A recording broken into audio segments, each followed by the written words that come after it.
is the WWE schedule something that even interests you at this point of your career? Because I know you've said in the past that you want to retire by 42, which would be 4 years. So, is that something that that you find attractive? Well, I mean, I think the first thing you got to find out, that it looks attractive to me, is, am I going to be able to support my family? Am I going to be, who knows? So I'm going to do what's best for them. Mm-hmm. And I know people get tired of me saying that, but that's the reality that I live in. I do love to wrestle. That's what I do. I get to do it for a living. But ultimately, it's decided on where I go. As far as the business of wrestling takes me. And I never say never, right? That's the thing. So I'm just going to go where the business takes me. I know people are getting tired of hearing that, but that's just the reality that I live in. And what are your thoughts overall on NXT as a product? Because I know for a while, at least for a while there, they seem to be targeting ROH and that market. Is it something you follow regularly?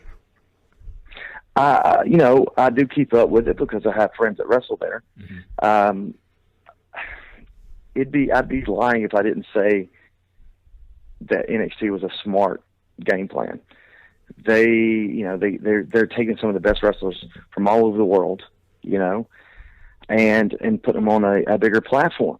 And you really can't fault WWE for doing that. I mean, if you want to keep guys, you got to put them under contract. That's just the reality of the business. Mm-hmm. And some aren't able to do that. And when WWE snatches them up, people are excited to see them there because some great wrestling is going on there. Right. So it's good stuff. I mean, you can't deny that the wrestling, the women's wrestling's fantastic, So it's something to watch for sure. Do you find it odd at all that that guys like you mentioned your friends over in NXT, you got guys like Kevin Steen, Samoa Joe, Prince, Finn Balor, Asuka. Yep. Is it odd? Do you find it odd that they can't really go to the main roster directly anymore, and that you have to go through through NXT and the development? I can't say developmental right now. I got you. It's not.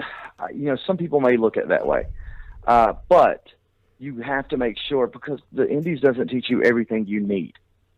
That's just the reality. Mm-hmm. There's some guys, they just, I watch it, I'm just like, on the independent scene, there's stuff that you need to learn for TV, and NXT is the perfect place to learn. And you still have to learn to be on NXT. You can't just jump right in. Very few guys get the opportunity to just jump right in. Finn, Joe, Kevin, these guys are different stories. They've been doing this for a long time. But some of the younger guys, I think it's a good idea that they get in there and get the experience of being on television, sticking to your times. There's a lot that goes in to wrestling, and it's not just the wrestling. There's camera angles and whatnot, and that's very important, especially when you're on television. Yeah, and I know I'm sorry. Go ahead. I don't think a lot of people are disturbed. He's so good in the ring. He should be on there right now. Well, it's not just about that. Mm-hmm. You have to understand where the hard cam is, how much time you have.